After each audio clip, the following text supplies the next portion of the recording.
There's nothing more annoying than when dodgy internet ruins a perfectly good Netflix and chill. But could SpaceX's CEO Elon Musk's new Starlink network project be about to change this?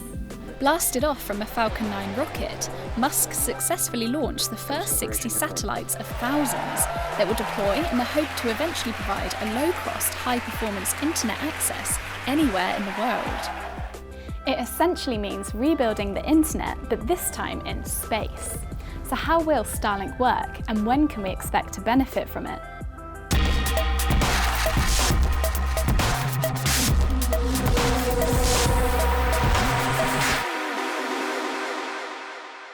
Elon Musk is working to revolutionize the internet by building a global communication system that will blanket the world in Wi-Fi. He plans to send a mega-constellation of nearly 12,000 satellites into outer space, which will orbit above Earth and provide internet connectivity to the surface below. You could be in a jungle in South America, and if you had just an internet link somehow, you'd have access to all of humanity's information. So it would actually effectively create a superorganism. It's an ambitious project that will aim to provide internet to every region of the planet.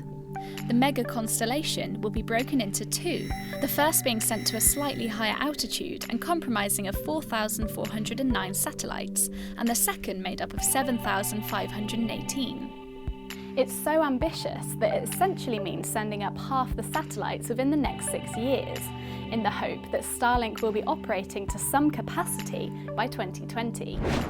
3, 2, 1. Before today's launch, Musk initially tested two Starlink satellites, dubbed Tintin A and Tintin B, which had been propelled into space but didn't actually reach operational orbit. Despite this though, Musk claimed that the two Tintin tests were showing latency low enough to play fast response video games. So what do we know about the satellites? Well, each one weighs around 385 kilograms and will use lasers to communicate with each other. They'll also have an expected lifespan of about 5 years, after which time they'll be manually brought out of orbit. But you don't need to worry about any space junk dropping out of the sky, as the company claims they'll burn up as they return to Earth's atmosphere.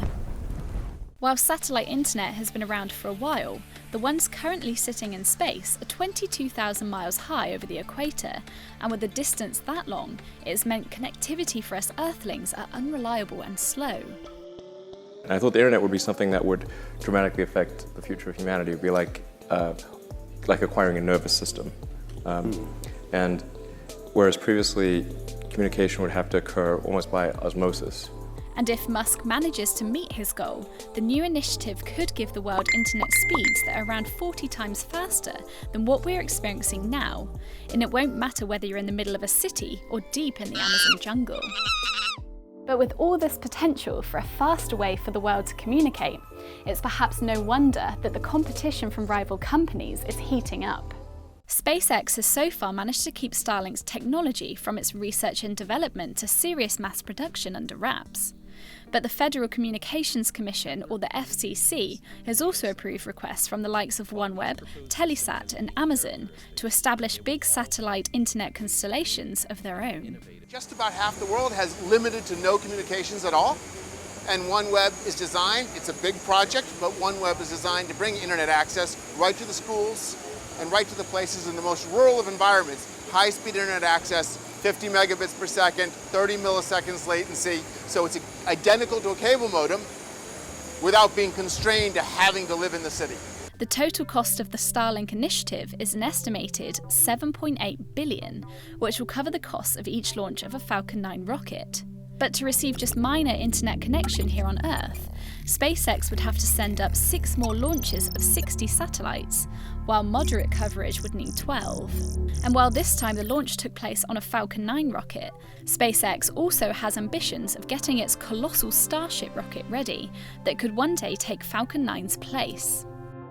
Starship was inspired by the 1954 adventure of comic book hero Tintin, and if the spacecraft is ready by 2020 as hoped, it may be able to deploy hundreds of Starlink satellites at any one time. It's not known yet just how much it will cost people to use the Starlink network.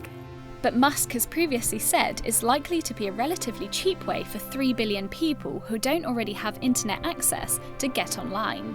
But it's not just about connecting everyone on Earth, as the company also has a more self-serving goal of generating enough cash from Starlink to help fund Musk's lifelong ambition of building a future city on Mars. A relatively small number of people from Earth would want to go, but enough would want to go and who could afford the trip that it would happen. Just whether the company's 12,000 satellite Starlink MEGA-CONSTELLATION will determine the future of internet remains to be seen. So for the time being, we'll have to suffer with unreliable internet just a little bit longer.